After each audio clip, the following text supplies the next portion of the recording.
Class 11th chemistry में एक example दिया गया है मूलानुपाती सूत्र। मूलानुपाती सूत्र का मतलब कोई भी कंपाउंड बना रहे हैं तो उसमें अलग अलग परमाणु का क्या रेशियो, उस रेशियो में लिखने पर जो सूत्र बनता है वो मूलानुपाती सूत्र। इसमें जैसे दिया आयरन के उस ऑक्साइड का मूलानुपाती सूत्र ज्ञात कीजिए जिसमें द्रव्यमान के अनुसार 69.9% आयरन और 30.1% ऑक्सीजन। तो इसमें सारणी बनी है तत्व, परमाणु भार, द्रव्यमान प्रतिशत, मोल अनुपात बटे परमाणु द्रव्यमान तरल अनुपात। इसमें तत्व है व्यक्ति, परमाणु भार 56, इसका परसेंटेज है 69.9, तो द्रव्यमान बटे परमाणु द्रव्यमान यानी 69.9 बटे 56, जिसका अनुपात आएगा 1.24। और ऑक्सीजन इसका परमाणु भार 16, परसेंटेज है 30.1, तो इसका मतलब इसका मोल अनुपात या द्रव्यमान बटे परमाणु द्रव्यमान 30.1 बटे 16, इसको काटेंगे 1.88। अब इसका जो सरलतम अनुपात है इन दोनों अनुपातों में जो सबसे छोटा है यानी 1.88 से छोटा 1.248 है, इसी से दोनों में डिवाइड करें तो सरल अनुपात मिलेगा 1.248 बटे 1.248, काटने पर 1, और 30.1 बटे 16 1.88 को भी इसी से डिवाइड करें तो 1.5। तो इस प्रकार Fe और O में 1 और 1.5 का अनुपात है। और अगर इसे पूर्णांक में लेते हैं तो 2:3 का एक सरल अनुपात आएगा, तो इसका मूलानुपाती सूत्र जो बनेगा Fe2O3, Fe2O3 वेरी ऑप्शन। तो इस तरह से अलग अलग तत्वों का अगर परसेंटेज दिया है तो इसकी सहायता से हम मूलानुपाती सूत्र की गणना कर सकते हैं।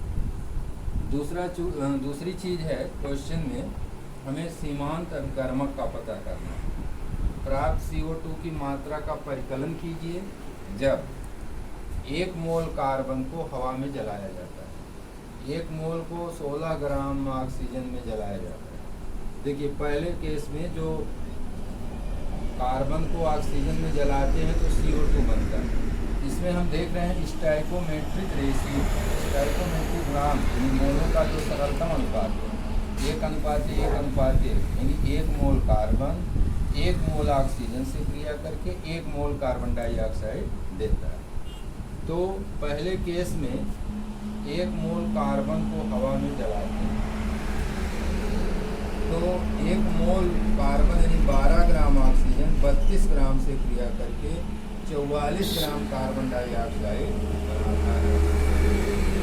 दूसरे केस में 1 मोल को 16 ग्राम यानी O2 का आधा मोल ही लिया जा रहा है, तो यानी कि 1 मोल के साथ 1 मोल कार्बन को 1 मोल ऑक्सीजन के साथ जलना चाहिए।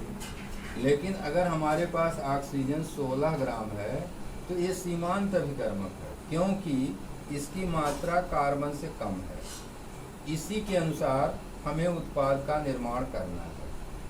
तो यहाँ पर अगर 16 ग्राम यानी आधा मोल है तो 1 मोल ऑक्सीजन से हम 1 मोल कार्बन डाइऑक्साइड बना रहे हैं, तो आधे मोल ऑक्सीजन से आधा मोल कार्बन डाइऑक्साइड ही बनेगा।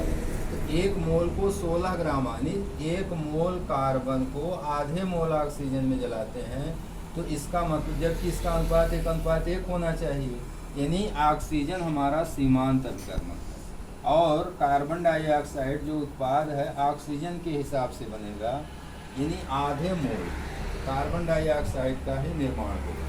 तो CO2 की मात्रा जो है 22 ग्राम है, क्योंकि 1 मोल से 1 मोल बनता है, 1 मोल हमारे पास है नहीं, तो O2 सीमांत अभिकर्मक है यानी इसकी मात्रा कम है, उत्पाद की मात्रा इसी से निर्धारित है। तो आधा मोल कार्बन डाइऑक्साइड बनेगा।